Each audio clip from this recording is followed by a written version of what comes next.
He had plumbed in one short afternoon the depths of horror and despair, and now found repose in the conviction that life had no more secrets for him.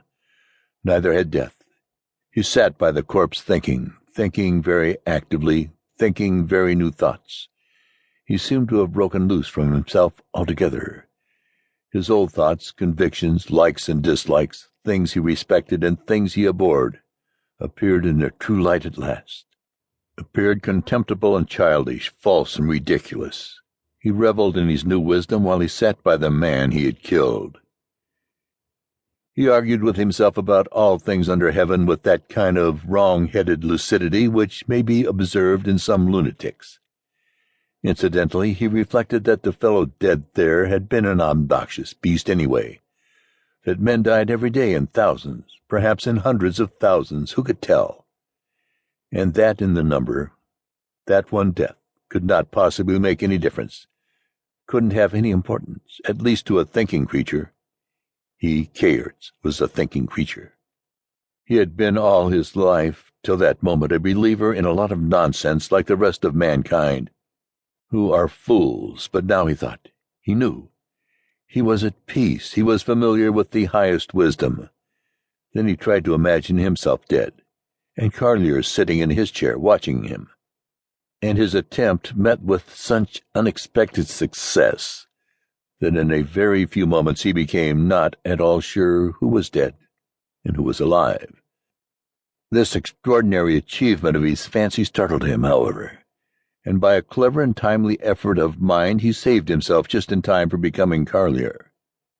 His heart thumped, and he felt hot all over at the thought of that danger. Carlier! What a beastly thing! To compose his now disturbed nerves, and no wonder. He tried to whistle a little. Then suddenly he fell asleep, or thought he had slept. But at any rate there was a fog, and somebody had whistled in the fog. He stood up. The day had come, and a heavy mist had descended upon the land.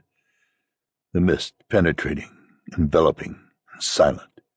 The morning mist of tropical lands, the mist that clings and kills. The mist white and deadly, immaculate and poisonous. He stood up, saw the body, and threw his arms above his head with a cry like that of a man who, waking from a trance, finds himself immured forever in a tomb. "Help, my God!" A shriek, inhuman, vibrating and sudden, pierced like a sharp dart the white shroud of the land of sorrow. 3 short impatient screeches followed, and then, for a time, the fog wreaths rolled on, undisturbed, through a formidable silence. Then many more shrieks, rapid and piercing like the yells of some exasperated and ruthless creature, rent the air. Progress was calling to Kayerts from the river. Progress and civilization and all the virtues. Society was calling to its accomplished child to come, to be taken care of, to be instructed, to be judged, to be condemned. It called him to return to that rubbish heap from which he had wandered away, so that justice could be done. Kayerts heard and understood. He stumbled out of the veranda, leaving the other man quite alone for the first time since they had been thrown there together. He groped his way through the fog, calling in his ignorance upon the invisible heaven to undo its work. McCullough flitted by in the mist, shouting as he ran. "Steamer, steamer, they can't see. They whistle for the station. I go ring the bell." "Go down to the landing, sir. I ring." He disappeared. Kayerts stood still. He looked upward. The fog rolled low over his head.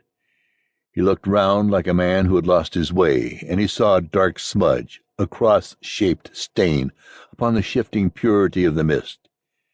As he began to stumble towards it, the station bell rang in a tumultuous peal, its answer to the impatient clamor of the steamer. The managing director of the great civilizing company, since we know that civilization follows trade, landed first and incontinently lost sight of the steamer. The fog down by the river was exceedingly dense. Above at the station the bell rang unceasingly and brazen. The director shouted loudly to the steamer, "There's nobody down to meet us. There may be something wrong, though they are ringing. You'd better come too." And he began to toil up the steep bank. The captain and the engine driver of the boat followed behind.